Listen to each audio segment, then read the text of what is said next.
लोकशाहीचा अधिकारी कोणी काढू शकतो.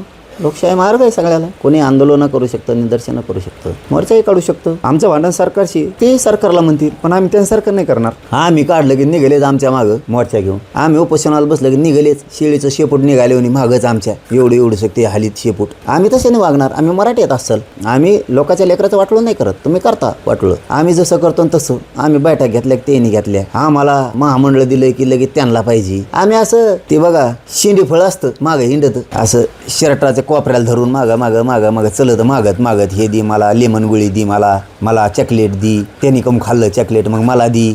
मग ते खाली का पडलेला असताना पण दी. दुसऱ्यांनी खाऊन चोखून टाकून दिलेलं जरी असलं तरी आम्हाला दी. आम्हाला सारथी असली की लगेच निधी आला की आम्हाला द्या. आम्ही असे रडके नाहीत. आम्हाला मंत्रिमंडळाची उपसमिती दिली की आम्हाला द्या असले नाहीत. आम्ही लढून मिळवतो. लोकाला दिल्यावर त्याच्यावर जळून आम्हाला तसंच द्या नाही म्हणत. आम्ही आमच्यात कुवत आहे, आमच्यात इच्छाशक्ती आहे. आम्ही मॅनेज होत नाहीत, फुटत नाहीत, राजकारणासाठी काम करत नाहीत, जातीसाठी करतो आम्ही. गरिबासाठी करतो आणि ते आम्ही लढून मिळवतो. असं आमचा मुंबईला मोर्चा चालला गेला की आम्ही तुमच्या मागच येणार आहेत असे म्हणणारे आम्ही नाहीत. आम्ही उपोषणाला बसलं का आम्ही लगेच तुमच्या जवळच येऊन उपोषणाला बसणार असले आम्ही नाहीत. आम्ही फुकट भांडण विकत नाही घेत. आम्ही खुनशी नाही येत. मुद्दाम ओबीसीत मराठ्यात भांडणं लावून द्यायचं आणि मोकळं व्हायचं असले काम आम्ही नाही करत. आणि तुमची सगळी प्रक्रिया ती आहे. त्यामुळे आम्ही त्याला पडत नाही. पण आम्ही जिकडे सभा घेईन तिकडे जानला घ्यायची. आम्ही जिकडे दौरा टाकतो तिकडे जानला घ्यायचं. हे असले इतके तुच्छ विचाराचे नाहीत आम्ही मराठी. आम्ही उच्च विचाराचं काम करतो आणि भविष्याचा विचार करतो. ओबीसी मराठा वाद नाही झाला पाहिजे हे असे काम करतो आम्ही. प्रत्येकाला अधिकार आहे. प्रत्येक जण काढू शकतो.